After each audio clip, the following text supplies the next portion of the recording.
most in Chicago. Your ride or die shit, where's in Chicago? Your out of town pride, where's in Chicago? Let's go where I go, in Chicago. This is the home of Capone and the policy kings. Of Bronzeville, all of them things will all of us dream. But ain't no telling what tomorrow's drummer will bring. When the streets are crawling with gangs, disciples, and Latin kings blow you out of your scheme. Mayor Lightfoot's first city council meeting is already over, and it was nothing short of memorable as she made it clear she will not be intimidated, not even by the city's longest serving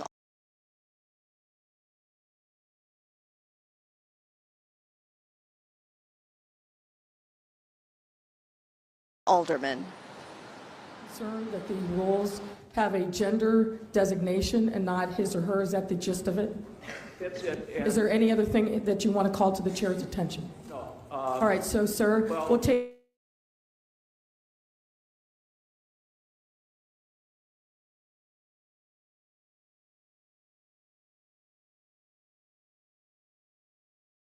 The 50 aldermen, she'll need to adopt the reforms she is seeking. First and foremost, new aldermanic rules to bring more transparency and the reorganization of council committees, and it will likely happen despite some pushback. The vote on her committee choices sailed right through, which makes Alderman Scott Wagaspak the new finance chair, replacing Alderman Burke. After the meeting adjourned, Mayor Lightfoot addressed what happened on the floor.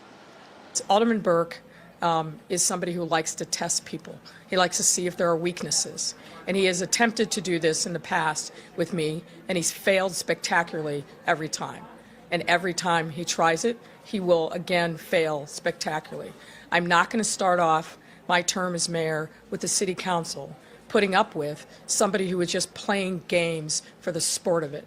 The people in the city expect us to do our jobs. They expect the government to actually work on behalf of the people and not have a Game of Thrones gamesmanship on the floor of the city council. I'm not having it.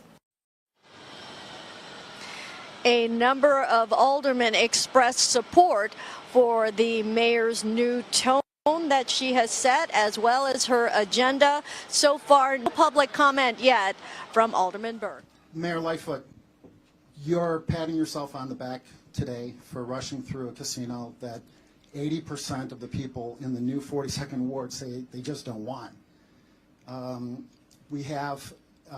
You're saying that this is going to, if it's ever built, that is, result in tourism, result in conventions.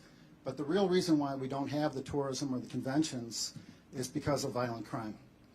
You issued a violent tweet, call to arms, and since then, we've had multiple instances of mob violence in downtown Chicago. We've had shootings, murders, mass shootings. You talk about Texas. Mass shooting here in the city of Chicago. Is there a question? There is indeed. What is it? There is Let's indeed. get to it. Let's get Absolutely. to it. A speech is not what you In were fact, supposed you went to to be doing. Texas. Let's get to it. You went to Texas. Please get to your question. Well, if I may ask my question, you went to Please, Texas ask for a your gay question. and lesbian fundraiser, okay? I've talked to the taxpayers, the voters, the citizens of Chicago, mostly black and brown. They say that they resent that.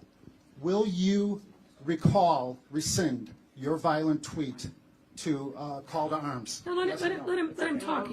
The more he talks, the more stupid he sounds. Please continue. Will you rescind your call to arms tweet in the light of the mass shooting in downtown Chicago? So, as stupid as you think that may be. So let me just deconstruct the series of lies that you just spewed, as you do every time you come to one of my press conferences. Number one, our tourism numbers are off the charts.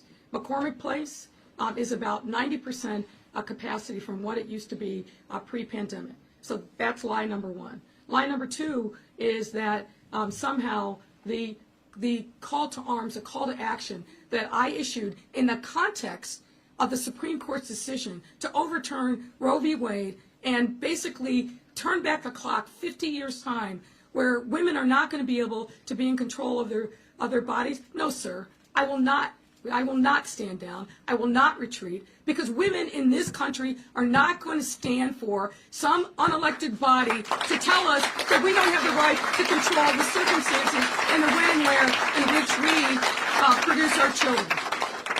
So you're going to let me speak, sir. You're not going to talk over me. That's not the rules here in this press conference. And if you don't want to abide by those rules, you can take your nonsense someplace else. Because I am about full up with you. Crook, ABC. I'm not finished. Let me just finish. And the nonsense that you're spewing, that tourists aren't coming to our city, all you have to do is walk up and down Michigan. No, sir. No, sir. No, sir. You will stop speaking. You will stop speaking. You're full of crap. And that's the nicest thing that I can say. I will not let you spoil this moment. And I will not let you, if you do not stop. No, she's answering your question. Keep it down. Harold. Respect her, the way she respected you. Harold, if you do not stop, I will ask you to leave, and I will make sure that the police take you out of here. You will not act like this, sir. You can talk and say whatever you want on the street, but in here, in my press conference, you will not act like that, sir. And let me be clear with you. I'm not patting myself on the back. I'm not doing a victory lap. What I'm saying is that after 30 years of futility, the men and women of this city will have good paying jobs that they can build a future on. What I'm also saying is that the taxpayers of this city will not have to be called upon again to shore up our police and fire pensions. Answers. I think I'm entitled. You want? Now, you don't want to hear the facts. I want the truth. You can't handle The truth, sir. But that is the truth. You want answers? I think I'm entitled. You want answers? I want the truth. You can't handle the truth. Responsibility to review this process. A failed process. And an administration that is more worried about campaign contributions than doing the right thing for the city of Chicago. You are out of order. You are out of order. And you are a liar. You are a liar, sir, and you are out of order. I sit here and I will not tolerate you besmirching the hard work of so many people who have worked in this. You may not agree. You may not agree, then vote no. But I will not sit here silently while you besmirch my reputation and the people that work for me from your pettiness of the things that you're trying to do that expose this city to liability, sir. You are out of order. Now, you can express your comments and your views, but you will not tear down the integrity of people who are working just as hard as you are. That is absolutely unacceptable. It is unacceptable to deny the right of answers to our community. Where will we address the issue of predatory practices of casino operators? We asked for a plan, Mayor Lightfoot, a plan to address that issue. That's what we need to hear from you. Not a plan that is going to be discussed after the fact. You are out of order and you are lying. Almost every word that comes out of your mouth after you say your name is a lie. You need to stop, sir. I'm not stopping because I have the right to speak. I am not discrimination. You are a liar, sir. I have the right to speak as any other colleague. Enough is enough. Yeah, enough is enough. But we're going to talk about the facts. Cease and desist. Everything I said here is a fact. Please cease and desist.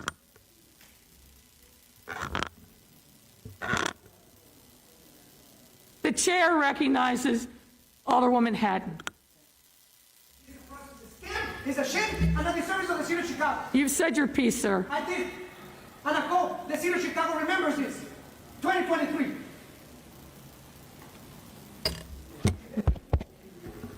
All right. Thank you. Thank you, Madam President. I can't tell. Is the mic on? All right. We're going to take a collective deep breath.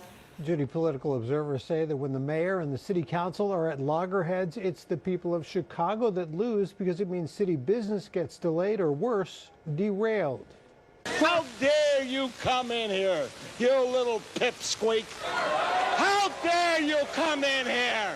The council battles were legendary during Harold Washington's time in office, with the Verdoliak 29, as they were known, fighting Washington and his allies constantly. I can't tell. 1 minute we there, 1 minute we ain't. What happened yesterday was like nothing, frankly, compared to the Washington Times. Former Alderman David Orr would know. He was there. But if you compare it to when Harold was mayor and the 29 was acting up, no, it was vicious nearly every day. Well, it can get better, but the mayor will have to sit down with the city council and actually talk to them instead of dictate to them. Longtime political consultant Delmarie Cobb says Lightfoot set the tone very early. I think it's something about that office that when you walk into it, there must be something in the air that immediately tells you you're the smartest person in the room and you know more than anybody. But Orr, a Lightfoot supporter, says the council bears its share of the blame too. There are people who, before she was elected, decided they want her out, okay? And that's been an undercurrent all the way through. Council wars means you don't work together. It means your opponent is always an enemy. When you don't get the people's business done in a timely manner, everybody loses out. Now, tomorrow afternoon, the City Council will reconvene to take up unfinished business from Wednesday, and many people will be watching to see just how things play out. Judy, it's looking more and more like we could be heading for another round of council wars. The mayor's allies calling for a vote on Celia Meza to be the next corporation council, only to have Alderman Ray Lopez and Jeanette Taylor quickly motion to delay the vote in a procedural move. It all went downhill from there. When do we stop playing the game of mistreating people in our community? So this ain't about that. And so I second Alderman Lopez. Angered by the law department's move to dismiss the lawsuit filed by Anjanette Young after the wrongful raid on her home, Jeanette Taylor joining Alderman Ray Lopez, effectively blocking a motion to approve Celia Meza, seated here next to the mayor, as the new corporation counsel. This looks like a last-minute drive-by. In a highly unusual move, the mayor then left the dais to confront Taylor face to face, the two exchanging words and pointing fingers, Taylor not having any of it, not backing down. What did she say to you? We saw her with her Just basically, I cut out a Latinx woman. I cut out a woman of color, DP in this. No, I didn't. This is to teach you a lesson about you have to work with us. I saw the whole thing and I couldn't believe it, and I want to know who allowed and why would they allow her to go back there? The mayor's floor leader, Michelle Harris, a short time later motioning to adjourn the meeting, which was quickly appealed, leading to more confusion and frustration. I have considered your appeal and I've denied it. We're going to Alderman Harris.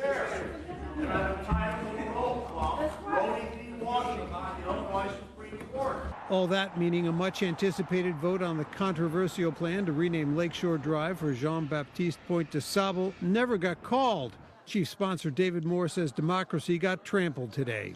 I'm sad to say that you're going to see fireworks in this city council that we should not have, that the people should not have to deal with.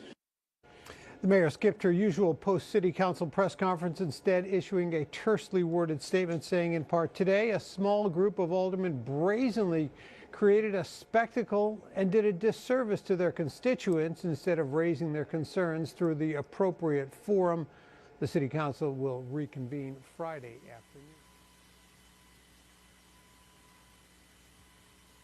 afternoon. Good morning, everyone, and thank you, Superintendent. I want to acknowledge Alderman Chris Taliaferro, our chairman of the Public Safety Committee and City Council, as well as Rich Gaitis and members of the command staff, including First Deputy Eric Carter. We are waking up in shock this morning. In the early morning hours of today, dozens of individuals came to our Loop, Mag Mile, River North, and Gold Coast neighborhoods, as well as our commercial district around North and Clybourne. These individuals engaged in what can only be described as brazen and extensive criminal looting and destruction. And to be clear, this had nothing to do with legitimate, protected First Amendment expression. As the superintendent said, we are currently investigating reports that this activity was connected to a shooting and resulting activity that took place in Inglewood yesterday. But regardless, what occurred in our downtown and surrounding communities was abject criminal behavior, pure and simple. And there cannot be any excuse for it, period. This is not legitimate First Amendment protected speech.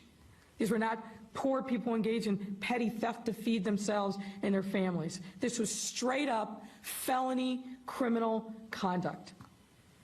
We have activated a neighborhood protection plan, as the superintendent alluded to, which involves city agencies like Streets and Sand, CDOT, Aviation, working in coordination with the Chicago Police Department. These resources are being deployed throughout our city to protect our neighborhoods. And likewise, these measures will be in place for the foreseen days until we know that our neighborhoods are safe. What happened in our city last night and this morning, of course, is deeply painful for every Chicagoan. As the superintendent said, this was an assault on our city. It undermines public safety and breeds a sense of insecurity among our residents. It also undermines our recovery efforts. These same stores that were hit last night were hit previously, not just by the looting, but by closures related to COVID-19. Stores that were targeted were more than just large chain stores. They were all small businesses and restaurants, representing our city's jobs and livelihoods, all of which were in the process of recovering or on the verge of recovering and getting back to work. And now this. I want to give my sincere thanks to the men and women of our police department for their professionalism throughout these very difficult times, not just last night. To our residents, I want you to make sure that we are doing everything that we can to secure your homes and stores and to allow you to return to your daily activities safely and securely. And to our businesses, we will continue our efforts working with you and redoubling our efforts to support you in your efforts to reopen and recover. And to those who engage in this criminal behavior, let's be clear. We are coming for you. We are already at work in finding you, and we intend to hold you accountable for your actions. I don't care. I do not care whatever justification was given for this. There is no justification for criminal behavior ever. You have no right to take and destroy the property of others. Our residents deserve to be safe. Our businesses deserve to understand and enjoy safety and security of their property and in their employees. And our police officers deserve to be able to do their job without having to worry about shots being fired, projectiles being thrown, and being maced. This is not anywhere near acceptable. And I call upon our state's attorney and our courts to make sure that these individuals who are arrested and those to come are held accountable. Put your best people on this. We have made the case. We have the video. We have the officer testimony. These people need to be held accountable and not cycled through the system. And judges that are holding these cases, you need to step up and be responsible. We can't continue to allow this to happen. And as the superintendent said, for people to believe that there is no accountability through our criminal justice system. No one wants to hold people in jail because they are poor. But people who engage in this kind of criminal activity, they need to be held accountable.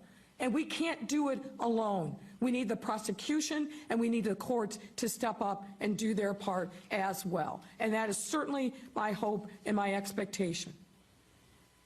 The gains that we have been able to make as a city through all these challenges, the pandemic, the righteous uprising in the wake of the murder of George Floyd, the other things that we have done to demonstrate that Chicago is back and resilient. We've been able to do this because we stood together, shoulder to shoulder, neighborhood to neighborhood, neighbor to neighbor. And we can't abandon that which has served us well over this most difficult time. But part of that means that we have to also step up in a time of challenge like this one and give no shelter to the criminals. You've heard me say this before. The people who are the shooters, as well as the people who are the looters. People in neighborhoods know who these folks are. This is your time to step up and demonstrate your allegiance and your loyalty to this city and report these people who are engaged in criminal activity. We cannot do this without you, and we need every single person with knowledge or information to step up. You can do that anonymously by calling the tip line. But we need people to step up. We are not going to let our city be taken over by criminals and vigilantes, no matter who they are, what they're doing. This is a time for us all to step up, and we will do just that. At this time, I'd invite Alderman Taliaferro to say a few words, and then we'll be joined by Director Guidas from OMC. Despite her small stature, Lori Lightfoot loomed large in a city known for its big shoulders. All right, can you hear me, everyone? People are hungry for change. And take back our city from the broken, corrupt political machine. She fits the great characters of Chicago politics of the years. You know, big, brash, bold, sometimes offensive, sometimes endearing. I mean, she's a brilliant woman and a dynamic personality. Chicago Tribune reporter Gregory Royal Pratt says Lightfoot is a fascinating figure. A pandemic who led Chicago through a transformative time. It's a way to document the history of the city we love. I'm not like any other mayor that sat in this seat before. And the mayor that the city loves and sometimes loved to hate. He is the author of a new book entitled The City is Up for Grabs.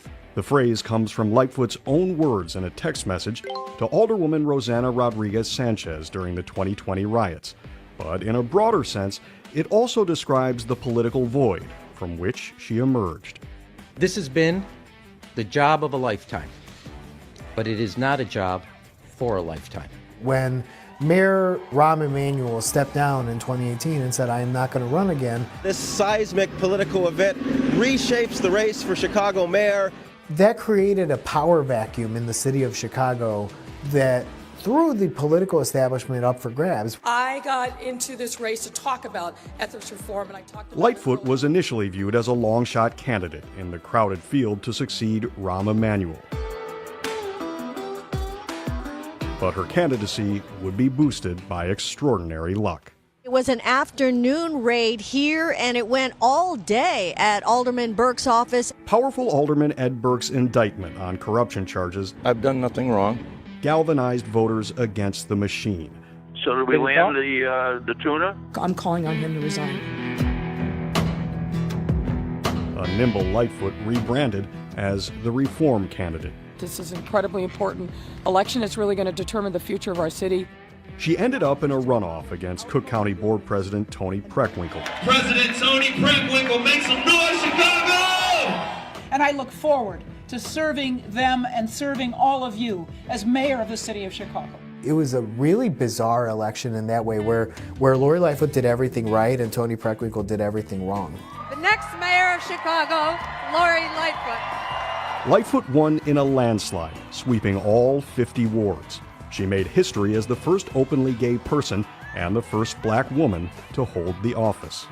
I, Lori Elaine Lightfoot, do solemnly swear. But in Pratt's analysis, she made an immediate error, alienating city council during her inauguration speech. For years, they've said Chicago ain't ready for reform. Well, get ready, because reform is here. He says it's indicative of a theme throughout her time in office. That will be dealt with. The impulse to act as a prosecutor instead of a politician. You can't slap everybody all the time as though they're a criminal, because that's just not the way that you get stuff done. And she could not adapt her personality and her leadership style. Lightfoot did not agree to be interviewed for the book. He asked her straight up if she would run for mayor, and she denied it. But Pratt spoke with dozens of City Hall insiders, along with Lightfoot's former classmates, co-workers, and rivals. So I have 4 years of the mayor's text messages with powerful people. I have 4 years of her emails with her staff and with all sorts of powerful people. How do you want, 15, 20 years from now, how do you want Chicagoans to look back on the Lightfoot term? In an interview with WGN last August, Lightfoot discussed some of her key accomplishments, bringing a casino to Chicago, and her signature economic development initiative, Invest Southwest. People, her staff coming over in our neighborhood to really want to hear us. I've been here 37 years. I have never met a mayor. Which brought projects to historically ignored parts of the city. I think we planted great seeds for transformation. all non-essential businesses must stop operating. In March of 2020, Lightfoot's agenda was upended We had a little over employees go. We both lost our jobs. as the world experienced the beginning of the COVID pandemic. I think that Mayor Lightfoot should be proud of her work under COVID, and I think that as a city, the city should be proud of her. But that doesn't mean that it's that simple or it's that clear.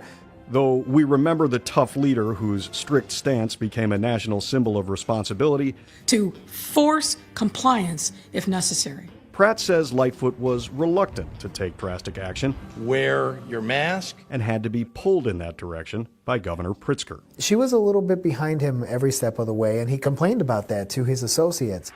You got to stay home. Sometimes you luck into a reputation that maybe you didn't earn, but you get anyway. And, you know, if I was her, I would ride with it too. Mama! Get up and get in the car right! On May 25th of that same year, George Floyd was killed by a police officer in Minneapolis, sparking violent riots and massive protests across the country. We support and uplift what's right, and we must strongly condemn what's wrong.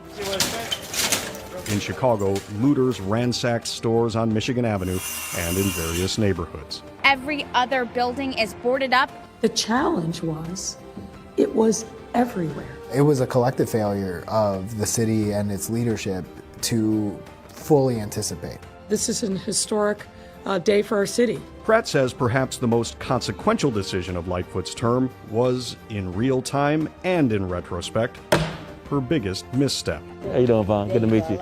The hiring of David Brown as police superintendent. Pratt reports that many in Lightfoot's own circle viewed him as overmatched and outdated, disengaged, and directionless. Being a superintendent of the second largest police force in the country is not an easy job. And on any given day, under the best of circumstances, I think there's probably less than half a dozen people qualified to do it nationwide. Which is grossly exaggerated. It is not a job that you and I could do tomorrow, but it's a job that there are a lot of people that could do it. More than 24 people shot from Friday night to Monday morning, including in the heart of the city. Chicago, like cities around the country, experienced a rise in violent crime during the 4 years Lightfoot served. How do you feel safe? You can't even feel safe sitting inside your car anymore.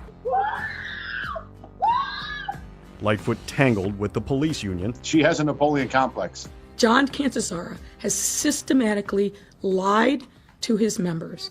And the Chicago Teachers Union, which went on strike for 11 days in 2019. Get on the right foot! And engaged in a labor action, refusing to return to in-person learning. But here we are, still not back in school, day 11. Forcing school cancellations in 2022. Well, Mayor Lightfoot does not share their politics. In the end, Pratt says the Lightfoot years seemed hopeful and hectic, overwhelming and exhausting. You're managing day by day to kind of get through those challenges. A very strong letter to Mayor Lightfoot offering help because she's clearly unable to control her streets. People were just kind of tired. It was a little bit like Trump in 2020 where people were like, you know, it's something new every single day. But Pratt's ultimate conclusion is that the city, which he describes as up for grabs, won't be held down for long. We are a strong, resilient people.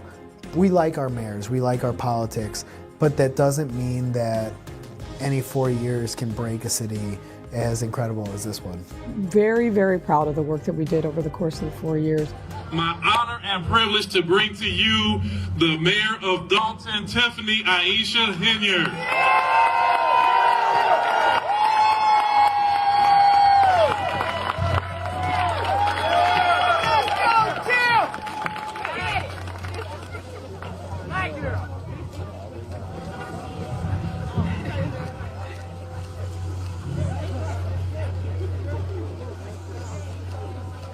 Thank you guys for coming out this wonderful Saturday. I know it's chilly, but thank you once again. Yeah. Giving honor to God, who's the head of my life. I know y'all understand how that feels. To the residents of Dalton, to my family, my beautiful and supportive mother and father, and my brother and sister, to my heart, my daughter, baby Justice. To Judge D. Renee Jackson, who has always sworn me in at every ceremony. To my new village clerk, Allison Key. And to my village trustees, Brittany Norwood, Jason House, Edward Steves, Kiana Belcher, Andrew Holmes, and Tammy Brown. And to the outgoing mayor, Mayor Riley Rogers, Clerk Mary Kay Dugan, and Trustee Deborah Denton, who I will so miss. To my fellow elected officials here today, the mayors, Congresswoman Robin Kelly, the Speaker of the House, Emmanuel Chris Welch, a history maker himself, Cook County Board President Tony Preckwinkle, State Senator Napoleon Harris, State Representatives Will Davis and Thaddeus Jones, who is now the new mayor of Calumet City. Congratulations. To Cook County Commissioner Sims, Miller, and Moore, and all the local elected officials here in Dalton today. Can you all stand? Please give all of our elected officials a round of applause. Thank you guys for all y'all service. You may be seated. A special thanks to the judges and my pastor. Where you at, Pastor? William Fletchman. Oh yeah, William Fletchman. I'm sorry, I got the other Williams on here too. And also to Anthony Williams. I also want to thank the singers of the national anthem in my tribute song, Rise, and the young man who recited the Pledge of Allegiance today. Thank you so much.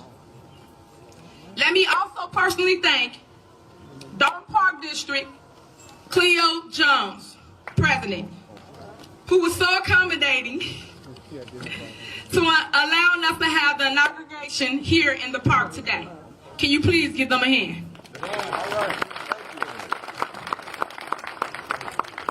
To my campaign workers, especially Kashika Mason, Karen Johnson, who all helped me get to this wonderful place. Especially, and I do mean especially, my campaign advisor, the retired clerk, Dorothy Brown. Can you get them all around the place? Real loud, y'all. They helped me get to where I'm at. I thank them for giving up their lives for all those months. And I also want to thank my publicist, Sean Howard, and my very good friend and mentor, aka Pops, Stanley Brown.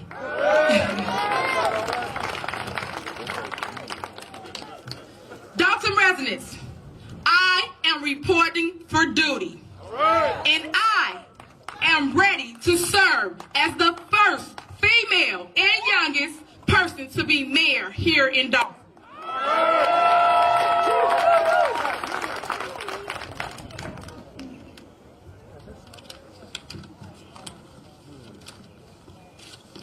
I want to start off by giving my sincerest thanks to the residents here today for voting for me. To those who did not vote for me, I forgive you. Just joking, laugh. But I look forward to bringing the change to Dalton that we deserve and earning your support. When I was 19 years old, I started my public service. I hosted a block club party, and my neighbors was concerned about a tree that they wanted to get trimmed down. I went to my first village board meeting. I would never have imagined that I would be standing here today as your mayor. I am so very humble, and I pledge to you, Dawson, to make you proud.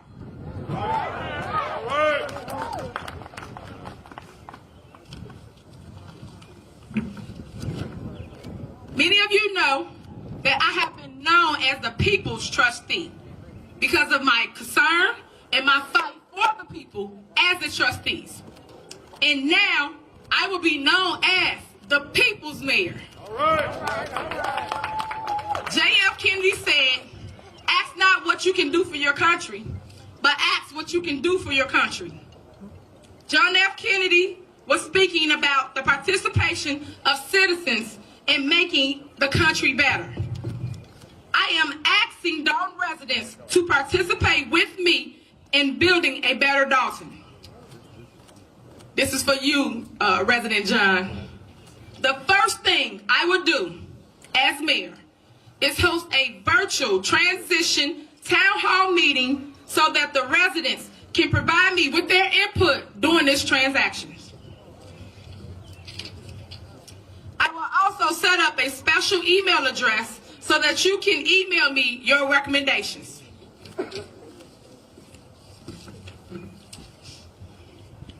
I want Dalton to be for my daughter and other children what Dalton was for me growing up. When I grew up here, we had a vibrant Dalton, thriving businesses, clean communities, safe parks, and safe streets. Y'all didn't hear me. Safe parks and safe streets. We must work together to bring economic development to the village. Therefore, I will create a position of economic development director and charge him or her with developing a comprehensive economic development plan for Dalton. I want that plan to include improving the infrastructure, such as the streets and roads. I want to bring new businesses and improve the old businesses, all while developing our residential neighborhoods, while working with the Park District, School Board, Library Board, and all other government entities. Dalton, we need jobs. Say it with me. We need jobs. Y'all gotta let them hear you. We need jobs in and around Dalton. I want to work with the Board of Trustees and the mayors of our surrounding towns to attract manufacturing and other companies to our areas. Stacy, this is for you. And I heard you. Here's your answer. Crime has been on the rise in Dalton for a long time. I am bringing back Chief Collins. Where you at, Collins? Stand up so they can see you. This is your new police chief. And I am charging him with bringing a comprehensive policing plan to fight crime in our community. I know that it's going to take all of us to get the crime under control, but Dalton, know that this is one of my top priorities. Dalton, I pledge to ensure that both our police officers and our fire personnel are trained properly. To help me with the fire department, I am bringing back Pete McCain as fire chief. Pete, this is your new fire chief. And I am also charging Pete with providing me with a comprehensive fire safety plan to make Dalton safe. And that includes ensuring that all of our fire hydrants are working and working effectively. Andrew, that's for you. You're welcome. I know that the village has struggled a long time with the water department. This includes the water readings, billings, and payment centers. And we all have experienced outdated water readings, incorrect water bills, poor payment center services, high water rates because of non-payments to the city of Chicago, and many other problems. I pledge once and for all to fix the issues within our water department.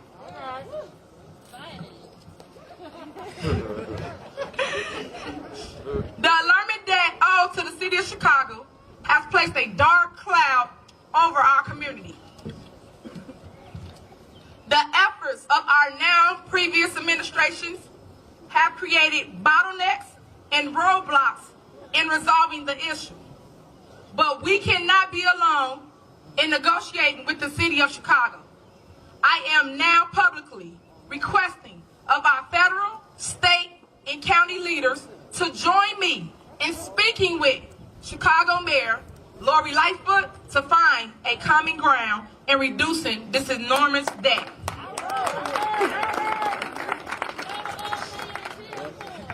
And finally, in the effort to continue to receive input from the residents, Stacy, I heard you. I will start a residents advisory committee, and I will hold periodic town hall meetings to keep you, the resident, informed. I am ready to work. All right. So, to any single mother,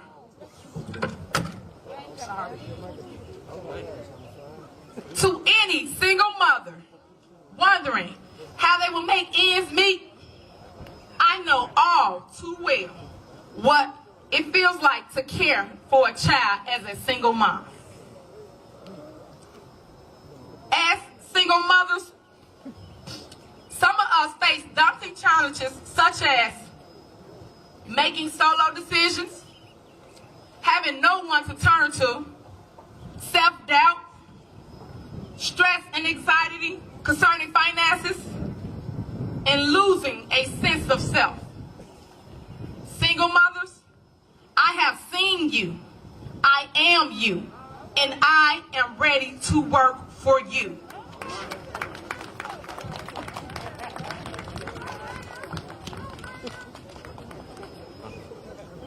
To those in our town who are looking to the village for help, I have seen you, I have heard you, and I'm ready to work for you. And to the youth who are thinking about whether the village of Dalton has a place for them, I have seen you, and I got a place for you, and I am ready to work for you. And to all of you, I have seen you. My name is Tiffany Aisha Henyard, a woman of color, and I am the mayor of the village of Dalton, Illinois. And I am ready to work for you.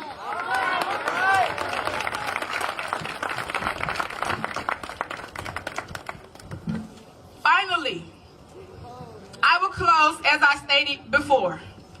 Dalton residents, I am reporting for duty. And I am ready to serve as the first female and youngest mayor of Dalton.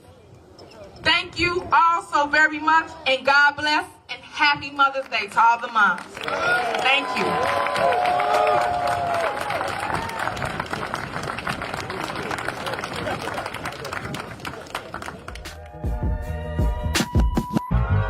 That's right, girl.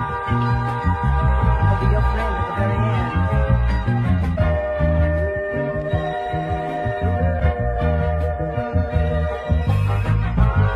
That's right, girl. I'll be your friend at the very end.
Yo, you bring your swollen egos to Chicago. You bring your out-of-town pride to Chicago.